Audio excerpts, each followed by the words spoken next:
ओम गुरुर्ब्रह्मा गुरुर्विष्णु गुरुर्देवो महेश्वरा गुरु साक्षात परब्रह्म तस्मै श्री गुरुवे नमः। आप सभी को प्रणाम। हम पढ़ रहे हैं विवेक चूड़ामणि। हमने श्लोक नंबर 247 तक किया था और आज का सेशन हम शुरू करते हैं मंगलाचरण से। सर्व वेदांत सिद्धांत गोचरम तम गोचरम गोविंदम परमानंदम सद्गुरुं प्रणतोस्म्यहम् सद्गुरुं प्रणतोस्म्यहम्।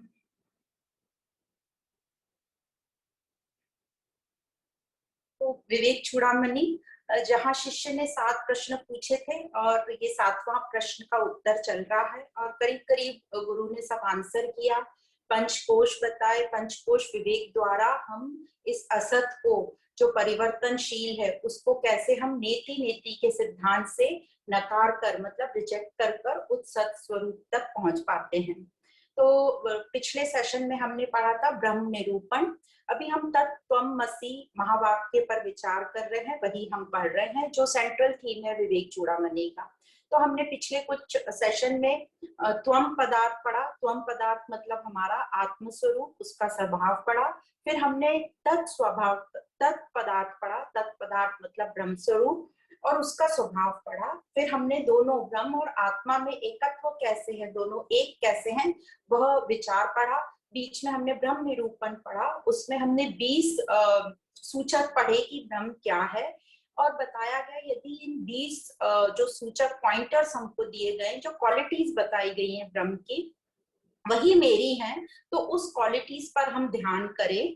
कैसे ध्यान करेंगे? जब हमारा मन शांत होगा, सूक्ष्म बुद्धि से जब हम उस पर ध्यान करेंगे तो हम अपने को उस अपने स्वरूप के नजदीक पाएंगे। और ऐसे करते करते हम अपने जो हमारे को बॉडी, आई एम बॉडी, और हमको बॉडी आइडेंटिफिकेशन है, देहात्म भाव है, वो हमारा थोड़ा थोड़ा लूज होता जाएगा और हम अपने आत्म स्वरूप के पास बढ़ते जाएंगे। तो इस प्रकार हमने 20 सूचक पढ़े थे। उसके बाद एक श्लोक में हमने त्रिपुटी पढ़ी थी कि त्रिपुटी क्या है, ज्ञान ज्ञाता ज्ञेय।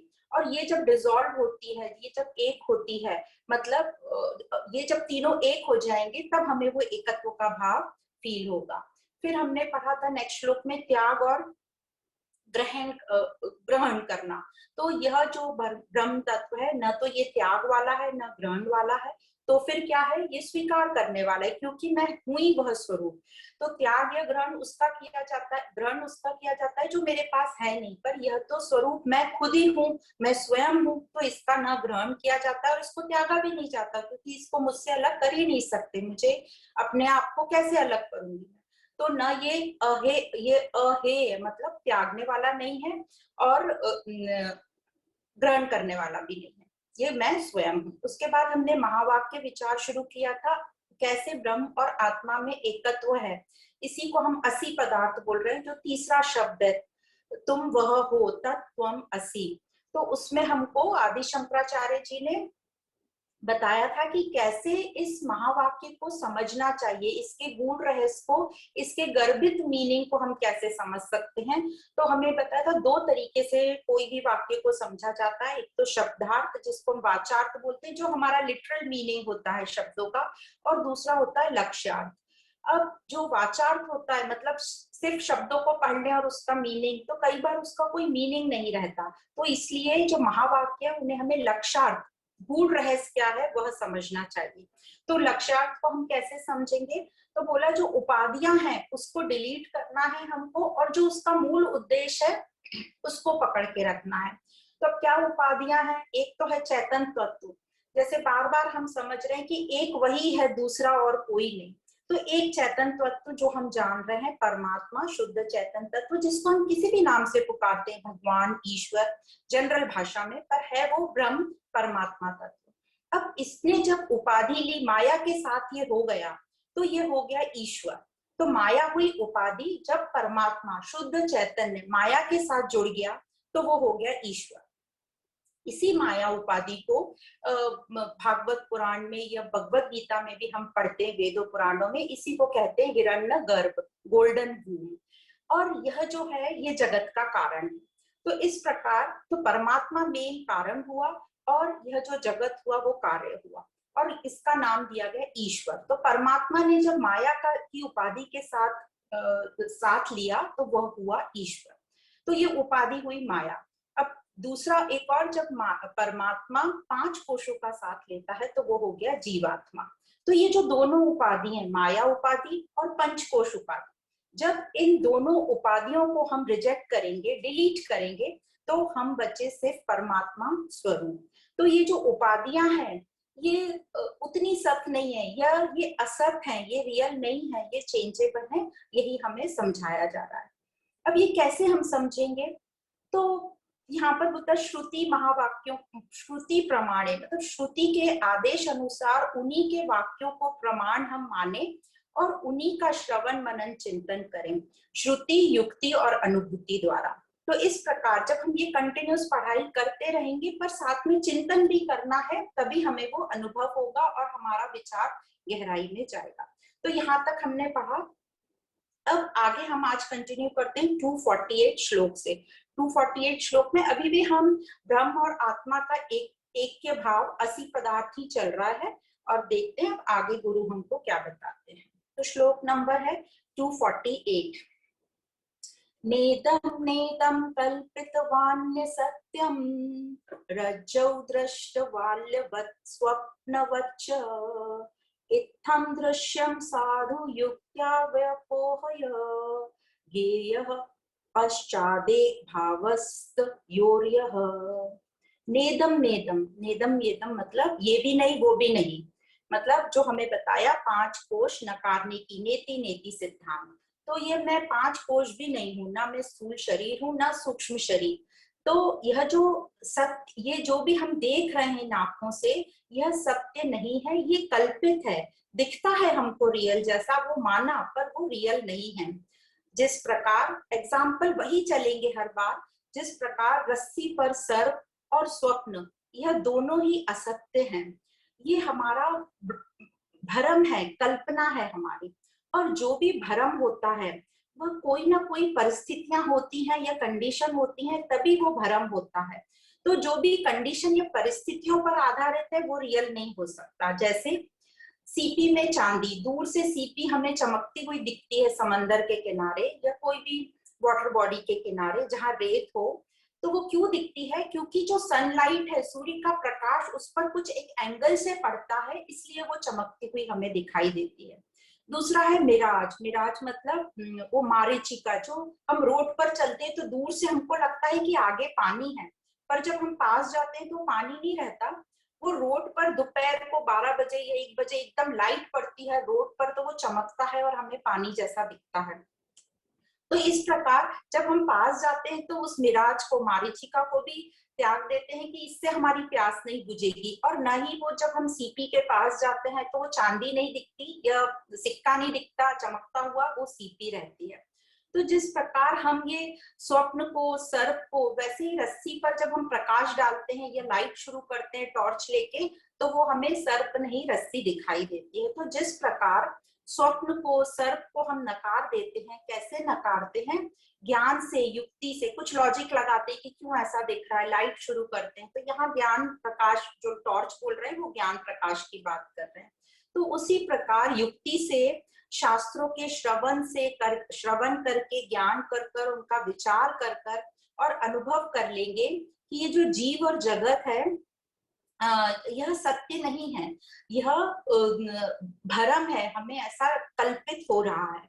और फिर बाद में जानेंगे कि जीव और जगत का जो कारण है वह सत्य है और वह एकत्व भाव है, उसे हम जान लेंगे।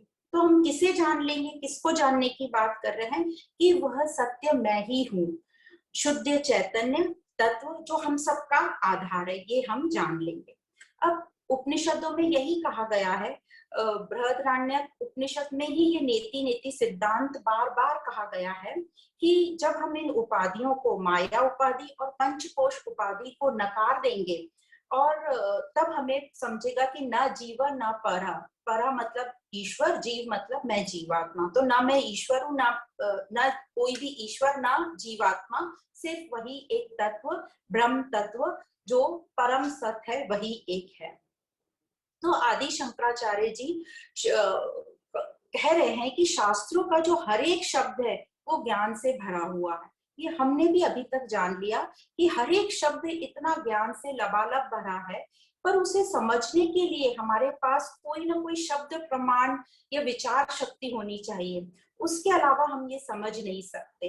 तो देखते हैं ये आगे के श्लोक में कैसे बता रहे हैं कि हमें समझना कैसे है इस महावाक्य विचारों को। ततस्तु तौ लक्षणया सुलक्षयो तयोरखण्डेकर सत्त्वसिद्धये नालं जहत्या न तथा अजहत्या किंतु भयार्थात्मिक एव भाव्यम। यथा श्लोक नंबर 249। तो यहाँ ये बोल रहे हैं, दो शब्द आते हैं, जहत्या और अजहत्या।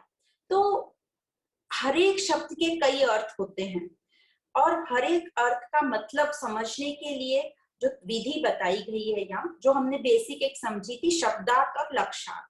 तो शब्दार्थ तो समझ लिया कि लिटरल मीनिंग है, और कई बार ये महावाक्यों का लिटरल मीनिंग ठीक से हमें समझता नहीं है, ये वो लॉजिकली रिलेट नहीं करता है हमको।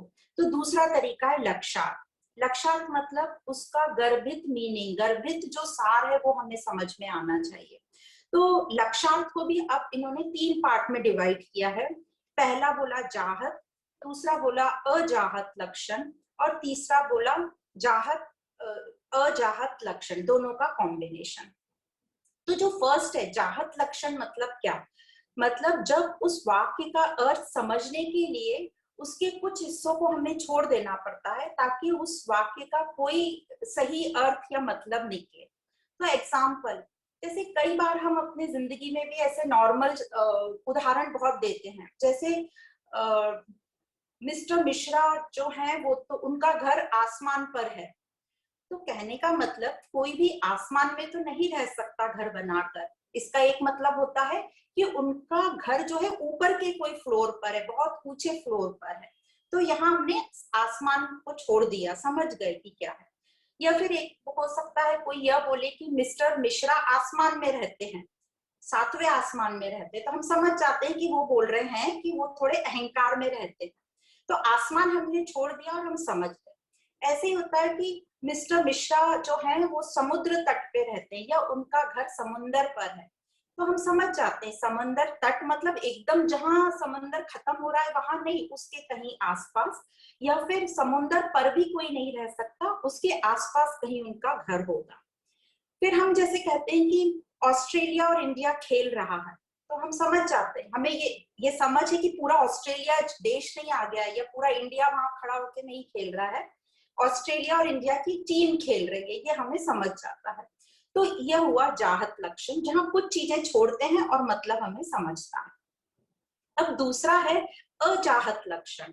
अचाहत लक्षण में जब उस वाक्य का अर्थ समझाने के लिए उसमें हमें कुछ जोड़ना पड़ता है ताकि उस वाक्य द्वारा जो वो बताना चाह रहे हैं वो हमें समझ आए और कुछ उसका मीनिंग निकले। तो एक बहुत इजी सिंपल तरीका होता है, जैसे हम बोलते हैं कि यह बहुत हम किसी से बात कर रहे हैं और वो ट्रेन में सफर कर रहा है, तो हम पूछते हैं कितना टाइम लगेगा, बहुत टाइम लगेगा क्या? तो वो बोलेंगे नहीं बहुत फास्ट चल रही है, तो हम समझ जाते हैं वो ट्रेन में बैठे हो, ट्रेन फास्ट चल रही है, वह यह बोल रहे हैं। या फिर हम किसी को बोलते हैं, घर आते हैं थककर और हम जल्दी से बोलते हैं एक चाय देना प्लीज, तो एक चाय देना, तो समझ जाता है जो देने वाला है कि मुझे 1 कप चाय चाहिए, तो चाय के साथ कप भी आएगा, और चाय पत्ती सिर्फ 1 चम्मच चाय पत्ती नहीं देंगे, वो चाय बनाकर देंगे, तो ये हम पूरा समझ जाते हैं।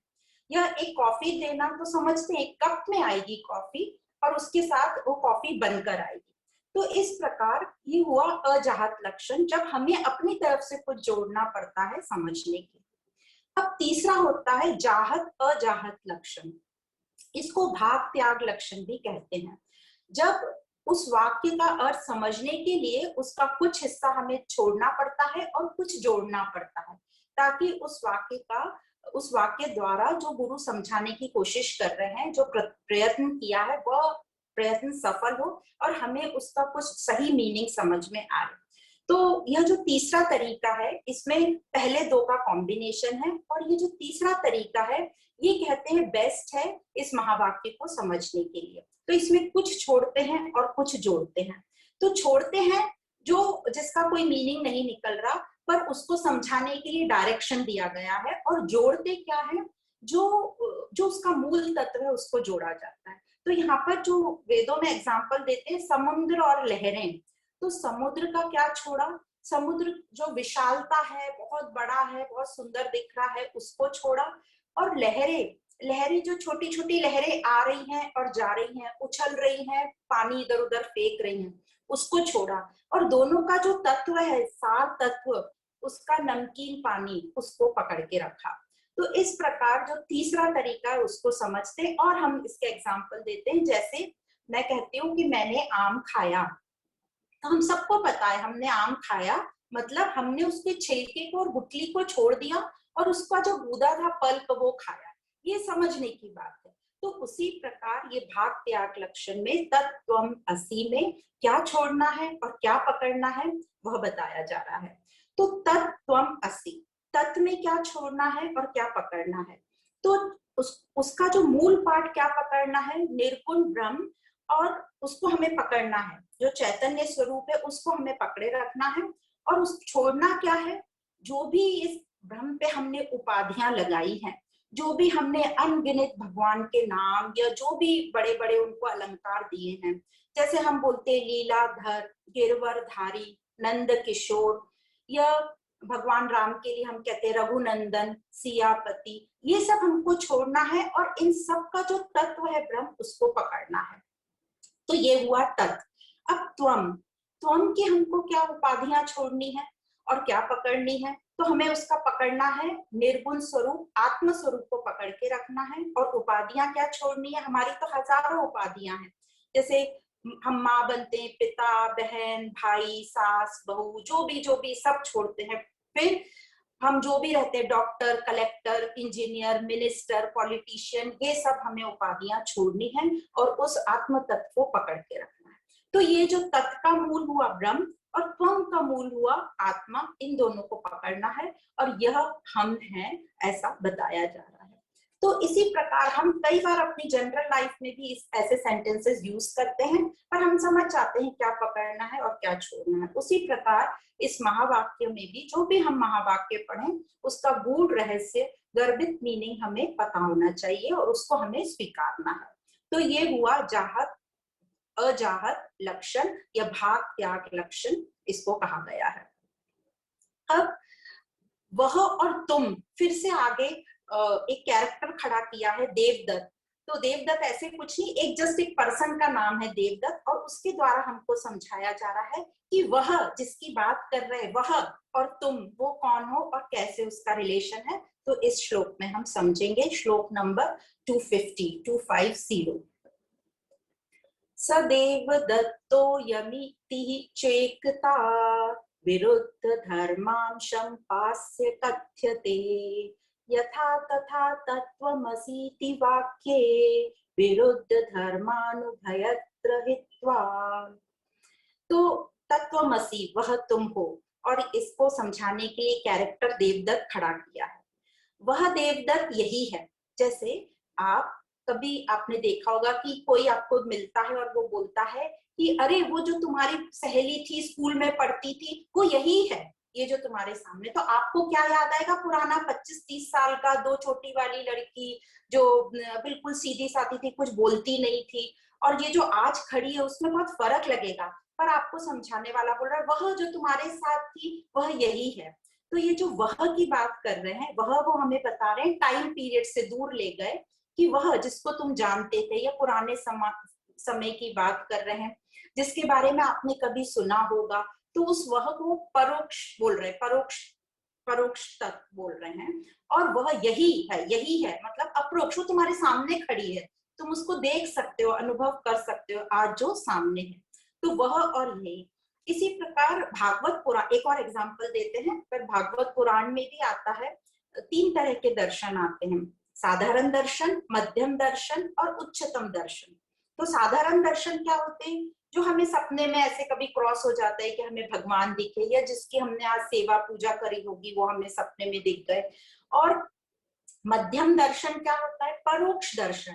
परोक्ष मतलब हम भगवान को एक ही स्थान पर जानते हैं कि जहां हम सेवा पूजा कर रहे हैं, या जहां हम दर्शन है, मंदिर है, बस भगवान वही रहता है, इस प्रकार। या जहां हमने उसकी बातें सुनी है वही भगवान है। और उच्चतम दर्शन क्या होता है? अपरोक्ष दर्शन। अपरोक्ष मतलब मैं उसको अनुभव कर सकती हूँ, कण कण में है वह। जब हम यह जानते हैं कि वह कण कण में है, हर जगह भगवान है, मैं और भगवान भिन्न नहीं हूँ, वह अनुभव हुआ अपरोक्ष दर्शन।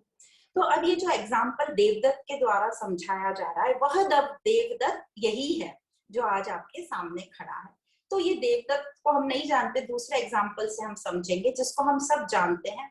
तो यदि हम आपको कहें कि वह जिसका जन्म कारागृह में हुआ था, जो जेल में जन्मा था, जो माखन चुराता है, जो बांसुरी वाला कहा जाता है, जो मोर पंख धारण करता है, पीतांबर धारण करता है, वह बलराम और सुभद्रा का भाई, वह जिसने अर्जुन को कुरुक्षेत्र में गीता का ज्ञान दिया था। तो हम सब समझ गए कि ये कौन, किसकी बात हो रही है। तो ये जो सब बताया जा रहा है, वो क्या बताया जा रहा है कि उसको तुम पहचान लो। ये सब उपाधियों से आपको उसकी पहचान कराई जा रही है कि आप उस मूल तत्व को पकड़े। पर हम उन उपाधियों को पकड़ के बैठते हैं। तो मूल तत्व बोल रहे हैं, हाँ वही वो कृष्ण यही है। तो कृष्ण की पहचान कराने के लिए हमें वह बताया गया, ऐसे समझाने। तो इन सब उपाधियों को हमें हटाना है। ये सब उपाधियों को विरुद्ध धर्म कहा जा रहा है। तो ये सब विरुद्ध धर्मों का बाध करना है और मूल को हमें पकड़ के रखना है। और वह मूल तुम हो, वह तुम हो। तो वह जिसने माया का साथ लिया, माया का साथ लेके जो ईश्वर कहलाया, माया जैसे बार बार बोल रहे हैं, अव्यक्त जो शक्ति है, क्रिएटिव पावर है माया, जिसको हम हिरण्यगर्भ भी कहा जाता है, उसका साथ लेके ईश्वर कहलाया। वह जिसने पंचकोश का साथ लेकर जीव कहलाया। तो यह जो माया और यह जो पंचकोश है, जिससे ईश्वर और जीव हम कहलाए जाते हैं, उन दोनों को हटाना, उसको ही विरुद्ध धर्म का है। तो उन दोनों को जब हम हटाएंगे तो न पर न जीव, न ईश्वर न जीव, तो फिर मूल तत्व क्या बचा? तो वह शुद्ध चैतन्य ब्रह्म, वह तुम हो, ऐसा गुरु समझा रहे हैं और ऐसा इस महावाक्य का मतलब है। तो अब ये जो देवदत्त कैरेक्टर यहाँ खड़ा किया समझाने के लिए, आखिरी 500 के बाद जब हम श्लोक पढ़ेंगे तो तब ये कहीं देवदत्त फिर से खड़ा होता है और फिर जो गुरु समझा रहे हैं कि जो वो शिष्य है वो समझ गया कि हाँ वह देवदत्त मैं ही हूँ। तो यह किसी ने बोला ऐसे कि वह देवदत्त मैं ही हूँ, यह जो भी आपका नाम है और आप बोलते हो यह मैं ही हूँ। तो आप पूछोगे कि ये तुमने कैसे अपने आप को पहचाना कि तुम देवदत्त हो? क्या तुमने आंखों से देखा, या इंद्रियों से समझा, या मन बुद्धि से अनुभव किया? तो वो जो भी देवदत्त होगा, या मुझे अपने को रख लो वहां पे, तो हम क्या कहेंगे जब आपसे कोई पूछे कि आप मिस्टर सो एंड सो कैसे हो, कैसे पता है? तो आप बोलेंगे मुझे अपने आप को पहचानने के लिए कोई यंत्र इंद्रियों की आवश्यकता नहीं है। यंत्र मतलब हमारी इंद्रियां या मन बुद्धि, इन सब की आवश्यकता कब पड़ती है हमको? जब हमें दूसरों को जानना है तब इसकी आवश्यकता पड़ती है। तो अपने को पहचानने के लिए वो ये बता रहे हैं कि इंद्रियों की आवश्यकता नहीं है।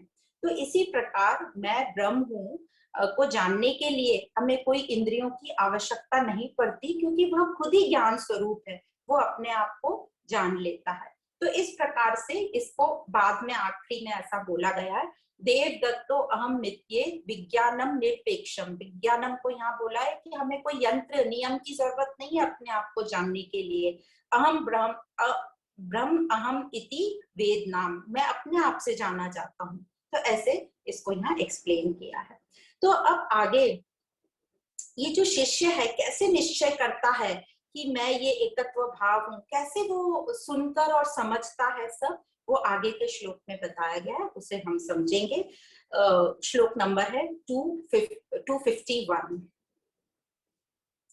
संलक्ष्य चिन्मात्रतया सदात्मनोः अखंड भावः परिचयते बुधेहि एवं महावाक्य शतेन कथ्यते ब्रह्मात्मनोर ऐक्यम अखंड भावः।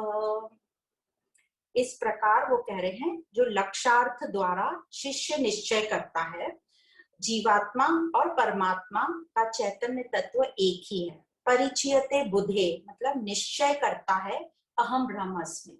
तो अभी तक क्या कर रहे थे, तत्त्वमसि, तुम वह हो। तो तुम वह हो मतलब कोई हमको आदेश दे रहा है कि तुम वह हो, तो ये हमें ज्ञान मिला। अब जब शिष्य ने ये ज्ञान लिया और निश्चय कर लिया अहम ब्रह्मास्मि, तो ये हुआ हमारा अनुभव। तो वह था हमको एक डायरेक्शन देना, एक उपदेश देना, और यह है हमारा अनुभव। तो जब यह शिष्य जो है, जो ये सुन रहा है गुरु से, वह गुरुओं के द्वारा जो भी उसे ज्ञान मिला है उसको अनुभव करता है पंचकोश विवेक के द्वारा। तो कहते हैं इस वक्त जब गुरु शिष्य को यह वाक्य, यह सब कुछ बता रहे हैं महावाक्य, इस वक्त जो शिष्य है उसकी जो स्थिति है वो समाधि वाली स्थिति है। समाधि वाली मतलब जिसको हम निधिध्यासन, मेडिटेटिव स्टेट बोलते हैं। मतलब वह पूरी तरह आत्मा के विचार चिंतन में है, आत्मा चैतन्य का वो चिंतन मनन कर रहा है, वो निधिध्यासन में आ गया है। ये पोजीशन कब होगी, जब वो देह आसक्ति से ऊपर अपनी सब उपाधियां, मतलब मैं पिता हूं या पुत्र, या मैं माँ हूं, मैं पत्नी हूं, मैं अभी घर का मुझे सब देखना, ये सब जो जिम्मेदारी जो मेरी जीवात्मा देह आसक्ति है, वह सब छोड़कर जब हम श्रवण करते हैं तब हम इस आत्मा विचार को ले पाएंगे। मतलब यह जो शिष्य है इसकी कंडीशन अभी ऐसी है, वो श्रवण करते करते ही निध्यासन में आ गया। तो उसने श्रवण को ही निध्यासन बना लिया। हमको लगता है पहले अभी हम सब सुन ले फिर हम विचार करेंगे, और इतने वर्षों से हमारा यही कार्यक्रम चल रहा है कि हम पहले सुन ले फिर विचार करेंगे। कभी भी हमने ये नहीं सोचते कि हम सब विचार कर कर समझ कर बैठे, ताकि जब श्रवण हो रहा है तभी हमें सब समझ में आ जाए। तो यह कब पॉसिबल होगा, जब जो शिष्य है, जो सुनने वाला है, वह असंगता के साथ बैठे, मतलब सब उपाधियां को छोड़कर जब वो श्रवण करे। तो उपनिषदों में कई जगह ये वार्ता आती है कि गुरु शिष्य को कहते हैं कि तुम श्रवण को ही निध्यासन बना लो। तो ऐसे उनकी शुरुआत होती है। तो इस प्रकार कहते हैं बुद्धिमान विवेकशील जो पुरुष या शिष्य होते हैं, इस ज्ञान शुद्ध चेतन तत्व जो है उसे प्राप्त करके अखंड भाव को अनुभव करते हैं, अखंड भाव को प्राप्त करते हैं। अब ये अखंड भाव क्या है, तो इसको फिर से एक एग्जाम्पल से समझाया है जो हम सबने सुना है, घट आकाश और चिद आकाश से। तो घट आकाश मतलब मटके के अंदर जो स्पेस है, जो जगह, उसको घट आकाश का है, और मटके के बाहर जो हमको ये सब दिख रहा है वो हुआ चिद आकाश।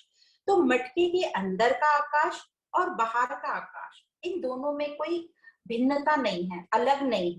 मटके के अंदर का आकाश जो है वो बाहर के आकाश से अलग नहीं है, न ही वो बाहर के आकाश का हिस्सा है, न ही वो बाहर के आकाश से जन्मा है, उसका प्रोडक्ट भी नहीं है, उसकी प्रॉपर्टी भी नहीं है। वह आकाश दोनों, मटके के अंदर का और बाहर का जो आकाश है वो सेम है। तो इसी प्रकार महात्मा जन कहते हैं। तो यहाँ हमें विचार करना है कि हम कैसे अपने ऊपर अप्लाई करेंगे। तो हम सब जो अपने को अलग अलग मानते हैं वो शरीर से मानते हैं। जैसे मटका टूटा तो हमें समझ कोई डिफरेंस नहीं लगेगा दोनों में। तो उसी प्रकार जब हमारी देह आसक्ति ड्रॉप होगी, वो जब हम धीरे धीरे ये विचार चिंतन करके जो अपना जीवात्म देहात्म भाव को नीचे लाएंगे, अकर्ता बनेंगे, अहंकार रहित होंगे, स्वार्थ रहित होंगे, तब हमारा ये जो देह आसक्ति ड्रॉप होगा और फिर हमें दूसरा दूसरा अलग नहीं दिखेगा। अभी हमें कैसे दूसरा, देखो आंखों से तो हमें अलग दिखेंगे, पर अभी हम क्या करते हैं, अपनी चीज हमारी ठीक है, हमारा विचार हमारा निर्णय ठीक है, बाकी सब गलत है, इस तरीके से हमें लगता है। जो हम सोच रहे हैं वो राइट है, बाकी सब गलत है, या हमारे जितने ठीक नहीं सोच रहे। ऐसे हमें कई जगह भिन्नता दिखाई देती है। तो जो महात्मा लोग हैं वो ये घट आकाश और चिद आकाश को अच्छे से समझ जाते हैं, और वे कहते हैं कि मैं भगवान से अलग नहीं, मैं भगवान का हिस्सा भी नहीं, ना मैं उससे बना हूं, पर मैं ही भगवान हूँ, मैं भगवान हूँ, मैं ही ज्ञान स्वरूप हूँ, जिसको कोई भी विभाजित नहीं कर सकता। तो इस जो जिसको कोई विभाजित नहीं करता मतलब वो अखंड है। तो ये जो अखंडता का भाव उस विवेकशील पुरुष में आ जाता है, जो श्रवण करते करते ही निध्यासन में पहुंचा, इस महा वाक्य के गूढ़ रहस्य को समझ गया और उसने उसका अनुभव कर लिया। तो यह हुआ अखंड भाव। अब ये जो लास्ट लाइन इस श्लोक में बोली है, लास्ट सेकंड लाइन, एवं महावाक्य शतेन कथ्यते, ऐसे ही सैकड़ों महावाक्यों से ब्रह्म और आत्मा की अखंडता मतलब एकता का वर्णन किया गया है। सभी उपनिषदों में इसका वर्णन किया गया है। क्या वर्णन किया गया है? अखंड भाव, जो अखंड है, खंडित नहीं हो सकता। ब्रह्म आत्मनैर एकम अखंड भाव। श्रीमद् भगवद गीता में भी आता है, भागवत पुराण में भी आता है और भी सब उपनिषद में आता है। और जो शंकराचार्य जी द्वारा निर्वाण षटकम है उसमें भी आता है कि न शस्त्र काटे न अग्नि उसे जला सकती है, मनोबुद्धि चित्तानी ना हम, न मैं मन हूं न मैं बुद्धि हूँ। और आखिरी में 3-4 पैराग्राफ में आता है उसे न कोई शस्त्र काट सकते हैं, न कोई उसे जला सकता है, न वो मृत्यु न शंका न जाति भेदा, मृत्यु शंका पुण्य पाप सुख दुख उसको कोई खंडित नहीं करता, कोई दूषित नहीं कर सकता। चिदानंद रूपम शिवोहम शिवोहम। तो इस प्रकार हम अपने स्वरूप को प्राप्त करेंगे जैसे ही हम महावाक्य विचार का श्रवण कर उसका चिंतन मनन करेंगे, उसको अनुभव करने की कोशिश करेंगे। तो जो भी संसार में हम कर रहे हैं, जो भी, वह सब व्यवहारिक सत्य है, परमार्थिक सत्य नहीं है। तो ये व्यवहारिक सत्य क्या है? ये मतलब हम सापेक्षता में, द्वैत में करते हैं। हर चीज ट्रांजैक्शन करने के लिए 2 लोग लगते हैं, हमें हिसाब किताब रखना पड़ता है सब चीज। तो ये सब चेंजेबल है, अनरियल है, पर संसार चलाने के लिए ये जरूरी भी है। तो ये हम करेंगे संसार में, पर याद रखेंगे कि ये सत्य नहीं है। ये सब तो एक हम ड्रामा कर रहे हैं, जो लीला बोलते हैं, लीलाधारी, तो वो इसी को कि हम ये सब लीला में कर रहे हैं। तो इसलिए बहुत ज्यादा इसमें दुखी सुखी नहीं होना है, समझना है कि हम ये खेल खेल रहे हैं, ड्रामा कर रहे हैं, पर रियल तो सत्य जो स्वरूप है वो तो कुछ अलग है, असंग चैतन्य अद्वैत है। जिस प्रकार फिर से एक्टर्स का एग्जाम्पल दिया जाता है। अब एक्टर्स अपनी जिंदगी में तमाम रोल करते हैं, कभी कुली का, कभी डॉक्टर का, कभी डकैत का। तो हर रोल करते वक्त उनको पता रहता है, जब वो कुली की एक्टिंग करते रहते हैं तो उनको पता है ये तो सिर्फ मैं टाइम पीरियड के लिए एक्टिंग कर रहा हूँ, पर मैं कुली नहीं हूँ, मैं कुछ और हूँ। जो उसको अपना स्वरूप, जैसे अमिताभ बच्चन को लेंगे उसे पता रहेगा। फिर वो एक डॉक्टर की एक्टिंग कर रहे हैं, उनको पता है ये तो मैं कर रहा हूँ, एक्टिंग कर रहा हूँ, पर मैं हूं तो अमिताभ बच्चन। पर वो एक्टिंग इतनी खूबसूरत होनी चाहिए कि लोग उस पर तालियां बजाएं। तो यही एक्टिंग हमको सीखनी है कि हम इस संसार में एक बड़े मंच पर एक कलाकार की तरह अपने जो सारे रोल है ये अच्छी तरह हमें निभाने हैं। अब अच्छी तरह निभाने का हमने लास्ट सेशन में बात की थी, इसका तो एक अलग बहुत बड़ा सेशन हो सकता है कि ये अच्छे से निभाने का मतलब क्या है। हम सबको लगता है हम बहुत अच्छे से अपना रोल निभा रहे हैं, पर दूसरा ठीक से नहीं निभा रहा। तो ये रिस्पॉन्सिबिलिटीज क्या होती हैं, अच्छे का मतलब क्या होता है, ये सब हमें ज्ञान होना चाहिए। तो अभी हमें क्या करना है? तो अभी हमें संसार में रिलेशन तो रखेंगे ही, व्यवहार रखने के लिए हमें संसार में ही रहना है, मतलब घर में ही रहना है, घर परिवार छोड़कर कहीं नहीं जाना है। फिर कैसे करेंगे? कई लोगों को लगता है कुछ नहीं करना, व्यवहार सत्य नहीं है, तो इसको छोड़कर कहीं चले जाना है। तो किसी को भी छोड़कर कहीं नहीं जा सकते, क्योंकि जब आप छोड़कर भी जाओगे कहीं और, तो ये पंचकोश तो आपके साथ रहेगा, तो इसका मतलब कुछ छूटा नहीं है आपसे। तो छोड़कर नहीं जाना है, हमें घर में ही रहकर करना है। और कैसे करना है घर में रह के? सबसे पहले तो डिटैच, असंगता, तो आसक्ति रहित होकर, आसक्ति नहीं हमें रखना है, तो हमें अपनी आसक्ति पर ही काम करना है। और अकर्ता बनकर, तो जब भी हमने कर्ता बनकर किया तो वो डूअरशिप आ गई, फिर अभिमान, फिर एक्सपेक्टेशंस। तो अकर्ता बनकर, और नो शिकायत, नो कंप्लेंट्स। तो 3 चीजों पर हमें काम करना है। डिटैचमेंट मतलब आसक्ति रहित, असंगता।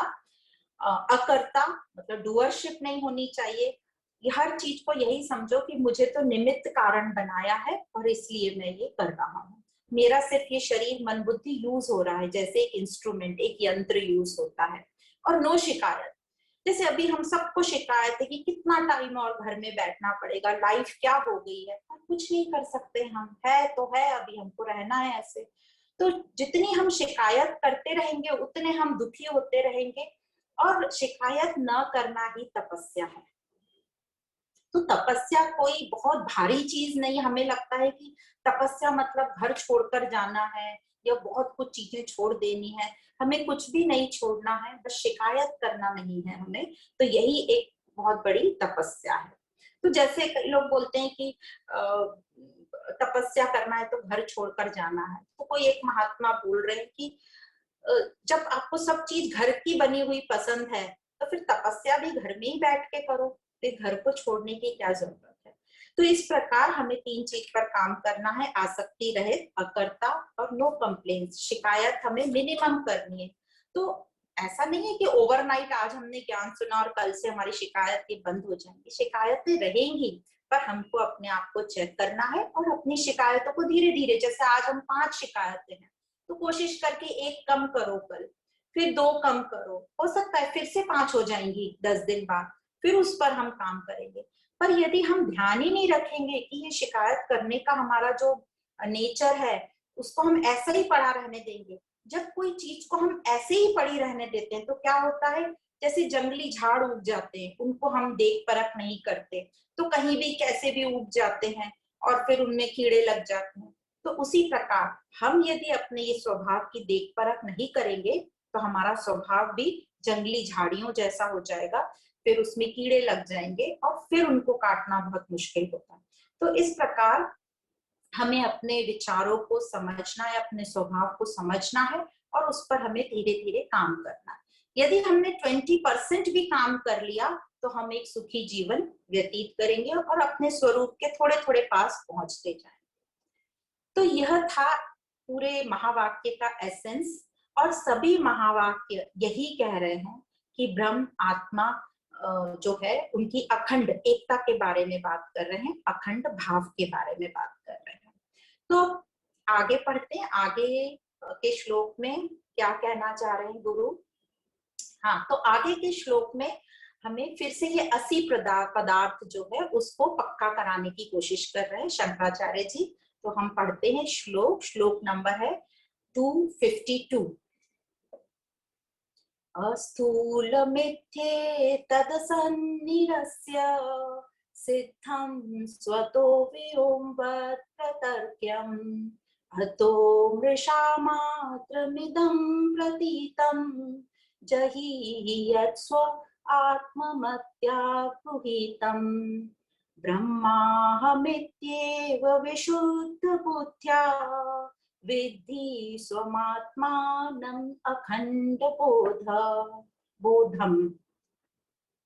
तो यह जो भी स्थूल पदार्थ हमें दिखाई देते हैं वे सब ज्ञान होने के बाद असत, अनरियल हमें साबित होते हैं, और जो शेष रह जाएगा वह आकाश तत्व के समान व्यापक जो शुद्ध ब्रह्म है वह हमें समझेगा। तो जो शेष रह जाएगा वो आकाश तत्व जो व्यापक है उसके समान स्वतः सिद्ध हो जाएगा।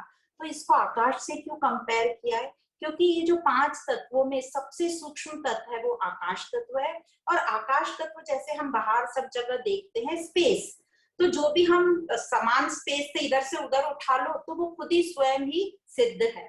तो इसका तात्पर्य यही है कि जिसे अन्य किसी तर्क के सिद्ध करने की जरूरत नहीं पड़ती, स्वयं सिद्ध है, इसलिए उसको आकाश तत्व से कंपेयर किया है।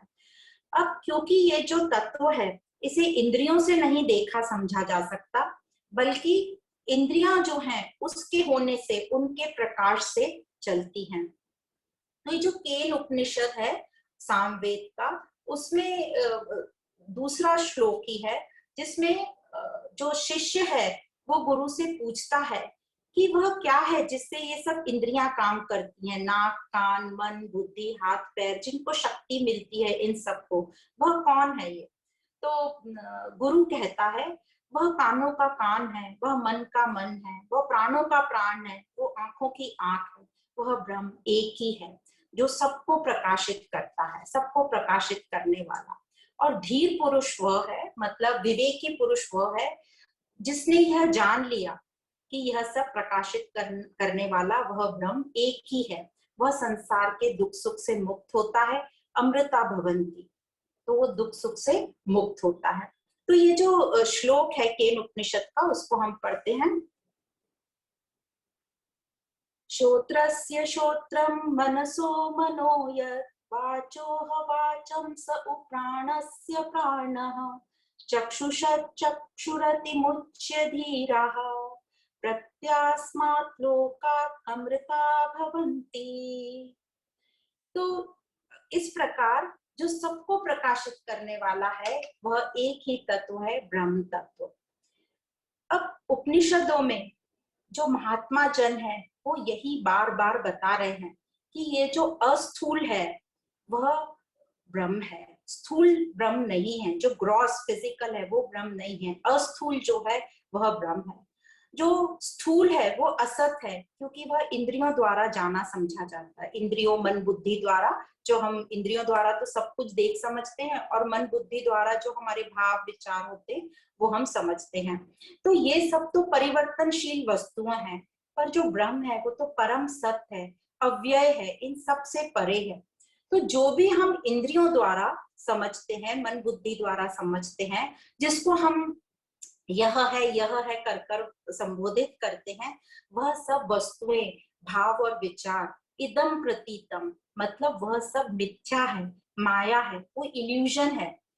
और यह जो मिथ्या है, जो है नहीं, पर हम उसको पकड़ कर बैठे हैं, सत मानकर बैठे हैं, जो सत है ही नहीं, वो हमारी भ्रांति है, डिल्यूजन है। हमारे मन में वो भ्रांति है, डिल्यूजन है।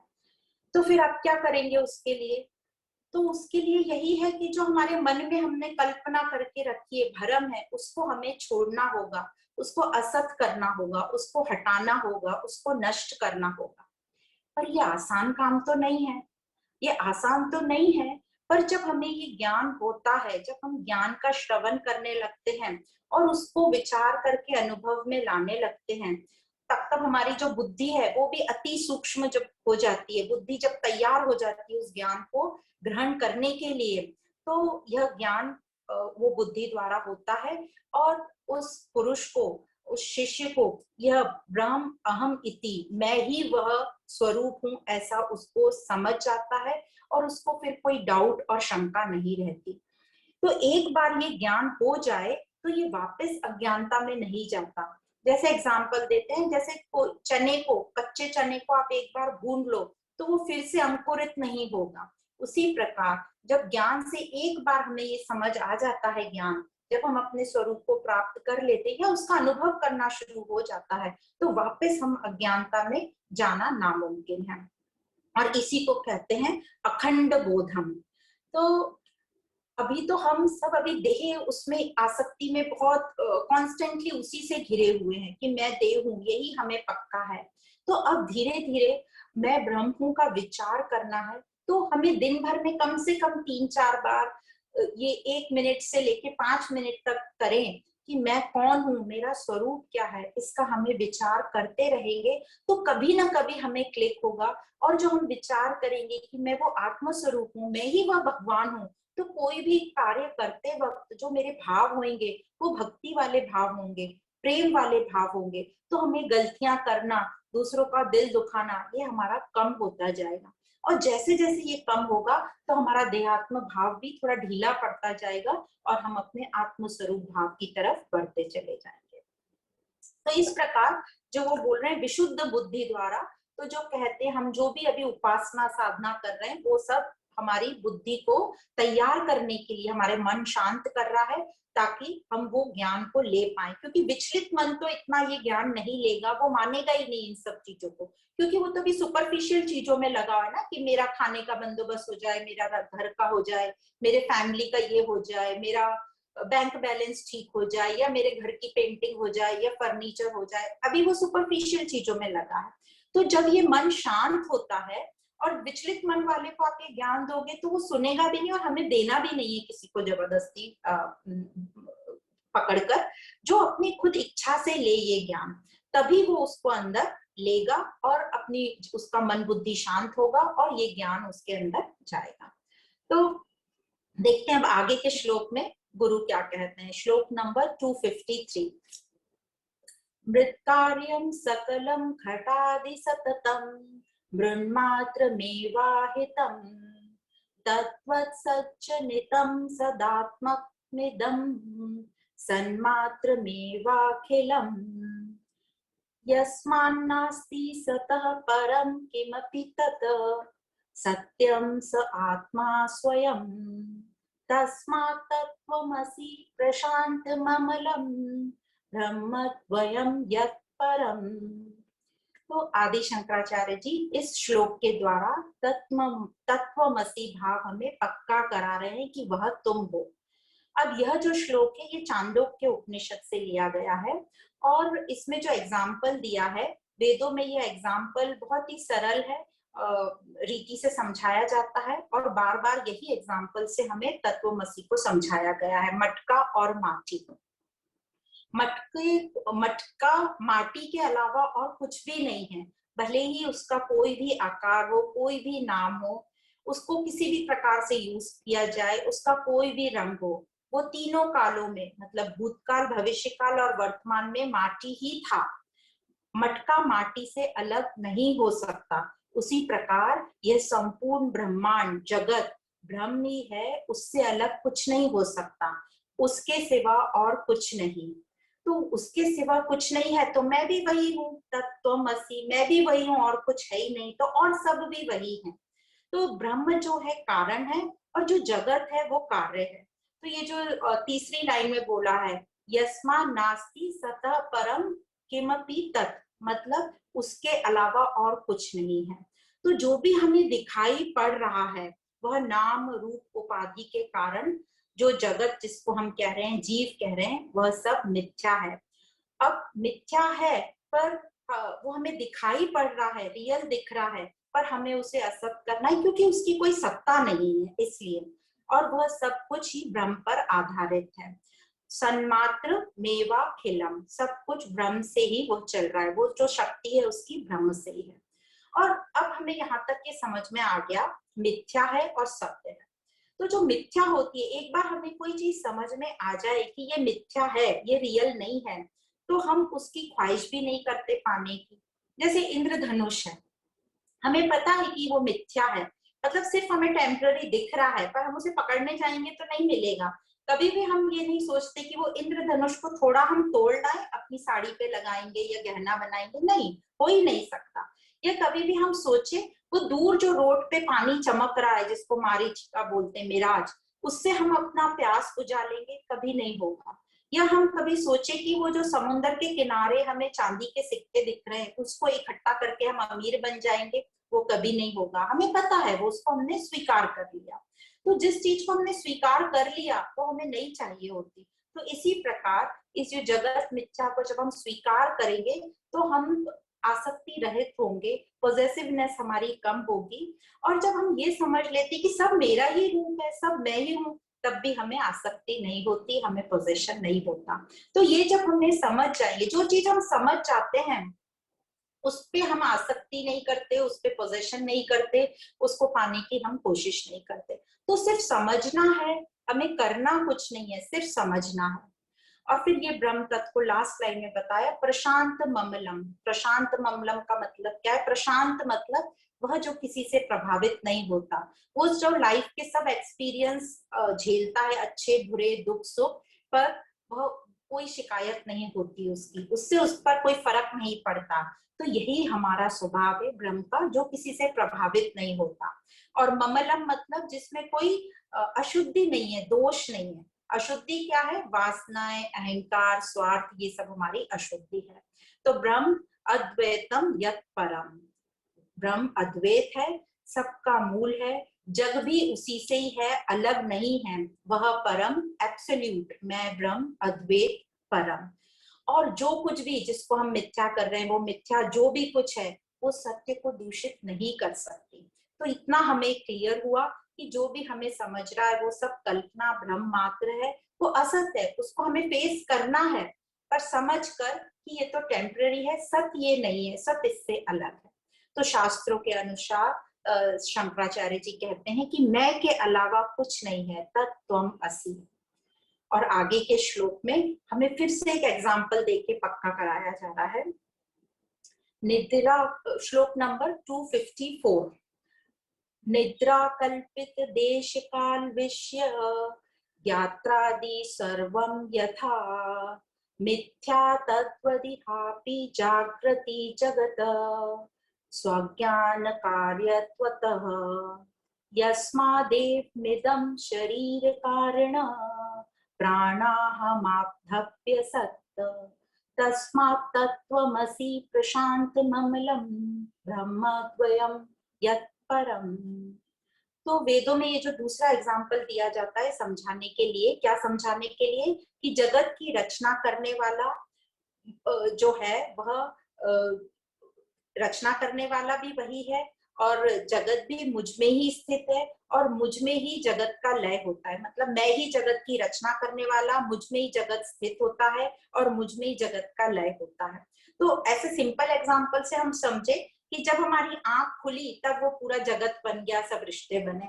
और जब तक हमारी आंख खुली है, मतलब जब तक ये जीवन है, तब तक ये सब रिलेशन और मैं इसमें स्थित रहता हूँ। और जब हमारी आंख बंद होती है तो ये जगत मेरे साथ ही समाप्त हो जाता है। जो हमने एक कैवल्य उपनिषद का भी एक जो श्लोक आता है, मयि एवं सकलम जातम मयि सर्वम प्रतिष्ठम मयि सर्वम लयम, मेरे में ही सब लय होता है।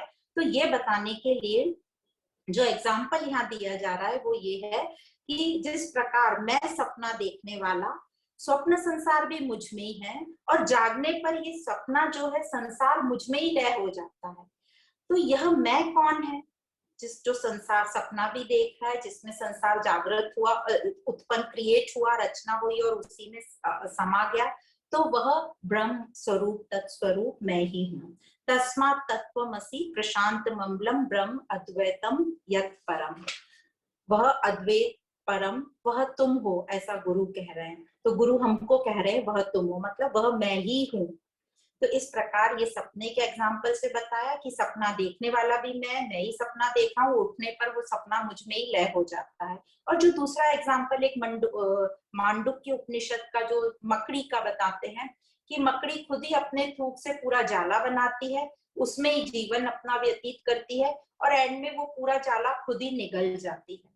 तो इस प्रकार भगवत गीता में भी आता है, श्री कृष्ण कहते हैं कि मैं ही इस संसार की उत्पत्ति, स्थिति और प्रलय हूँ। तो जिस प्रकार सपने में ये जो भी हमें दिखता है कल्पनावश, कल्पित देश काल विषय और उसे देखने वाला, सभी जो है मिथ्या होते हैं। तो उसी प्रकार जागृत अवस्था में भी यह जगत जो है हमारे अज्ञान का कार्य होने से यह भी मिथ्या ही है। अब फर्क इतना होता है सपने से जागने में और जागृत में जब ज्ञान हो जाता है हमें, तो फर्क इतना ही होता है, जब हम सपने से जागते हैं तो वो जो सपने वाला जो संसार है वो समाप्त हो जाता है। पर ये अभी जो हम जागृत अवस्था में जो संसार देख रहे हैं और ज्ञान होने के बाद जो है वह संसार समाप्त नहीं होता, वो संसार चलता रहता है, पर हम उस संसार से प्रभावित नहीं होते। जैसे एग्जाम्पल बहुत सुंदर देते हैं उपनिषदों में कि जो रात में हमें तारे दिखाई पड़ते हैं, इतने टिमटिमाते हुए हर तरीके के तारे दिखाई पड़ते हैं, पर वो जो दिन में रहते, दिन जब होता है, सूर्य जब उदय होता है तो तारे वहीं रहते हैं, पर वो सूर्य के प्रकाश के कारण वो दिखाई नहीं पड़ते।